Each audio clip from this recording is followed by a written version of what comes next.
Greetings and welcome to the Obscure Room. I'm that BioMechanical dude, and in this show I'll be reviewing obscure retro games, whether they're good, bad, or just okay. Today's game is especially obscure in my opinion. It was published by Taito back in 1991. Taito was the company behind many famous arcade games like Space Invaders, Kicks, Elevator Action, Arkanoid, and Bubble Bobble, many of which they also ported to the NES. When the early 90s came along, so did the Super Nintendo with its cutting-edge graphic and music capabilities. Taito, however, didn't move over to the new console like many other companies did. Late in the NES's lifespan, they published some pretty cool games, most of which were left unnoticed. And today's game is one of them. This is Kickmaster. This has to be one of the most overlooked games on the NES. I mean, do you know anyone who knows about this game? Did you even know about it until you started watching this video? I thought so. This is all very sad because it's a very good game, but enough of me talking about it. It's time for me to talk about it. Wait. If you wait a while on the title screen, you'll see the game's story. The once peaceful kingdom of Lowrel has been attacked and burned by the evil wizard Belzed's monstrous forces. The king and queen are killed and their only child, the princess Silphee, is kidnapped. All of the king's guards have been defeated in battle, except for the powerful knight Macron. Macron and his younger brother Thonolan, an aspiring martial artist, take off on a long journey to rescue Princess Silphee and defeat the wicked Belzed. They start their long struggle in the witch's forest outside the kingdom of Lowrel. So yeah, the story is pretty cliche, but as you can see, it's presented in a very epic way, so I guess it's okay. When you start the game, you see a short cutscene. Thonolan and Macron battle a living skeleton in the forest. Macron is mortally wounded. With his last words, he says, "My brother, my steel is no match for these creatures. Only with your great kicking skills can we hope for victory." Yeah, that's right, a sharp steel sword? Pfft, you call that a weapon? Now legs, those are the ultimate weapon. Anyway, Macron dies and Thonolan swears revenge on Belzed. That's actually kinda dark for an NES game. With Nintendo of America's strict censorship laws at the time, people don't usually die in these games. So the fact that someone does die really adds to the grim atmosphere it's trying to create. Let's talk about the game's presentation. The graphics are absolutely gorgeous for the NES. The graphics designer really knew how to make great pixel art and used the system's limited color palette to their advantage, creating nice and detailed sprites and amazing backgrounds. The backgrounds sometimes use parallax scrolling or raster effects, which weren't often seen on the NES. They really add depth and detail to the levels. The whole art style reminds me of posters for 80s swords and sorcery movies, though it also looks like something you'd see in an anime or even a Don Bluth movie. It's colorful yet dark and foreboding. The music is also nothing short of awesome.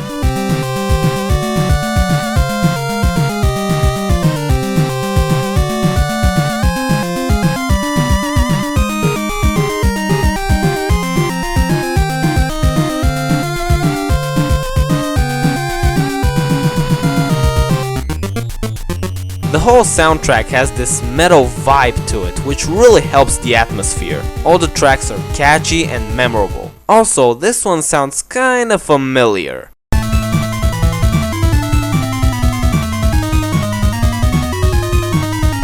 Combine the soundtrack with the art direction and the story and you've got the perfect mood for this game. It's magical but also dark and epic. Now let's talk about the gameplay. Alright, let's start the first level. This is gonna be awesome. I'm gonna kick the skeleton and... Oh.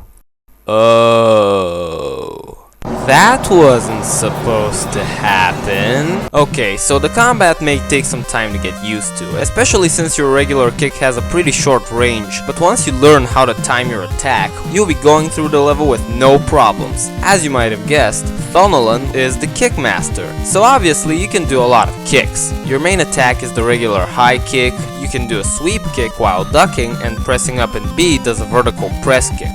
Thonolan's jump is a bit awkward compared to other games, but it also propels you very high, which can be useful.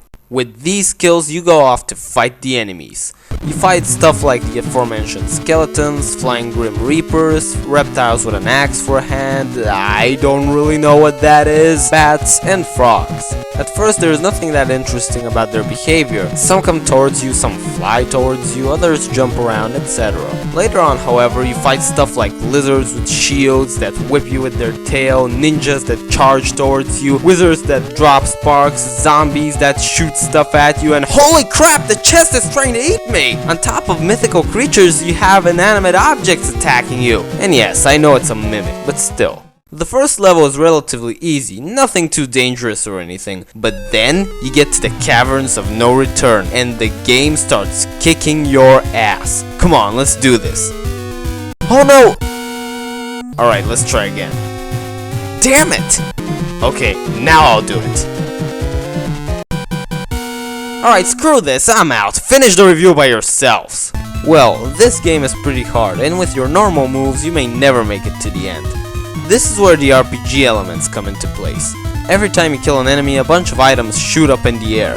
You have to get at least one of these items before they fall down, as they can give you health, experience points, and mana points. Oh, and there's like a skull that will hurt you and stuff. You might not want to get that one. Once you get enough experience points, you level up, which increases the maximum amount of health you can have, your attacks become stronger, and you get a new kick. You get new moves like the knee drop, which allows you to swoop down on your enemies while jumping. And while they're hurt, you have just enough time to jump back up and do the move again, making it one of the most useful in the entire game. Don't think this will make the game stupid easy though, as a lot of times using it won't be your best strategy. There are other cool kicks you'll get, like the sliding kick, the double roundhouse kick, the flying kick, the double butterfly kick, and the blazing flip kick. Now you may be asking yourselves, how do I execute all those kicks? While the later ones replace your old regular attacks, others have to be executed through a special button combination. This is fine, except the fact that the game doesn't tell you any combinations when you level up and get a new kick. You have two options to find out. First, you can read the manual and find the information there. The second thing you can do is going to the options menu on the title screen. There you will see a demo of kicks where you also be shown which buttons to press. But even when you see how to do all the moves, how much of that will you remember when you're playing through the game unless you write it down somewhere? Not only that, but the instructions can be a bit confusing. The buttons flashing on the controller make it seem like you have to press them all at the same time. For example, the knee drop leads you to believe that you have to press down, A and B to do the move, when it's really just down and B. A is shown because you have to jump before executing the attack. While the kicks are cool, some of them can be kinda iffy. The sliding kick, for instance, requires you to be precise with the buttons, so sometimes it doesn't work. Also, while it can plow through an array of enemies, you might accidentally bump into another array of enemies and hurt yourself once it's done.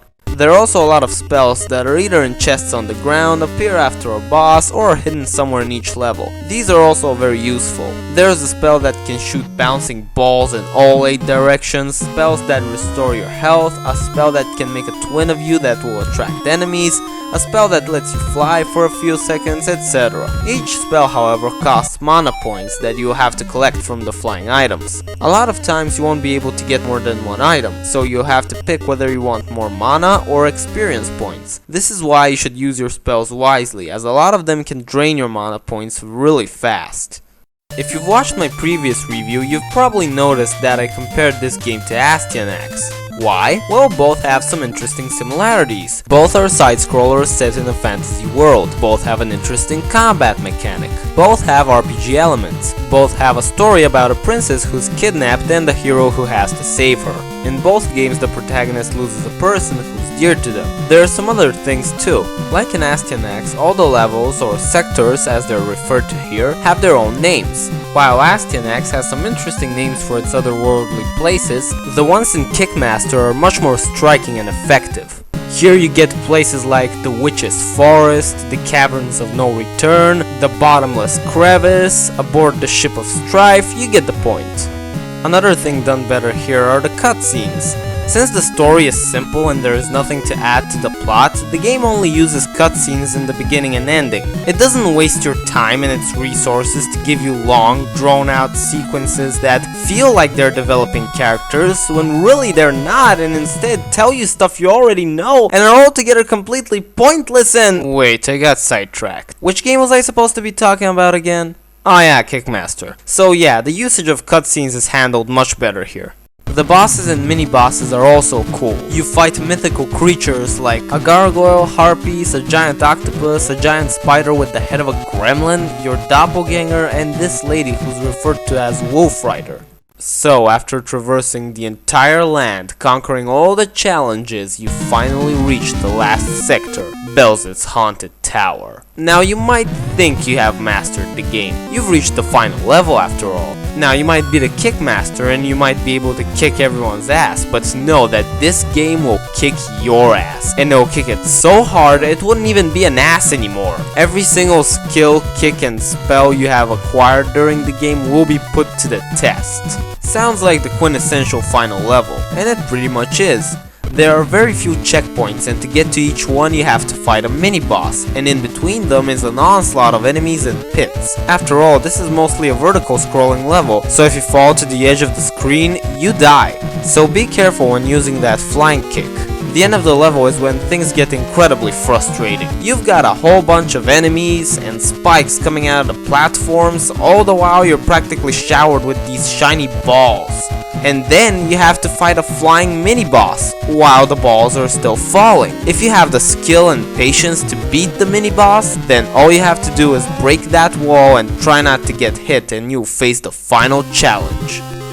First, you have to fight these shape-shifting knights. If you spam the knee drop, you should be able to defeat them easily. Then you finally face off against Belzed herself. She keeps flying up and down, trying to fall on you and then spawn lightning. She's really fast, so the best strategy is to either use the lightning spell to drain her health or use the earthquake spell to temporarily freeze her. That is, if you have plenty of mana points. Did I mention you should stock up on mana during the level? It's definitely gonna take a while to even start doing good against Belzed, but with enough patience, you can do it. And once you beat her, there's nothing more satisfying than seeing her explode. After defeating the evil sorceress, Thonolan uses the flying spell to get Princess Silphee and bring her home. He sets the tower on fire just as the king's castle was by Belzed's monsters. After bringing the princess home, he disappears and is never heard from again. Congratulations, fellow video gamer! Once again you have triumphed over a difficult task, but the fun is just beginning. Press start for a more difficult quest, if you think you're up to it. Did the game just call me a pussy? So yes, the game increases in difficulty, and if you beat it 3 times, you get to see the end credits. Yay, credits! Seriously though, after all of that, I'm not putting myself through 2 more difficult games, especially not if my only reward are the credits. So that was Kickmaster, and it was pretty great. It does have some issues, like the short range of your attacks and the hit detection not being spot on, but despite the frustrating parts, it's a very enjoyable experience with a great atmosphere and fun gameplay. How can such an awesome game be so overlooked? It even had an article about it in Nintendo Power, so how could so many people have missed it? Well, it was released in 1991, not the best year for an NES game considering the fact that the Super Nintendo was out and most gamers were saving for the next 16-bit system. Another more strange reason is the fact that the game was released only in North America. It never saw release in Japan or Europe, despite being developed by a Japanese team. This is sad because a lot of people missed out on a very good game that could have been a unique classic. Taito is now owned by Square Enix and they haven't released the game on Virtual Console or anywhere else, though admittedly I doubt even they know it exists. I still encourage you to play this game no matter what. You will not be disappointed. Join me next time when we'll take a look at an obscure port of a very famous game that unfortunately doesn't hold up to the original very well. Take care until your next visit to the Obscure Room.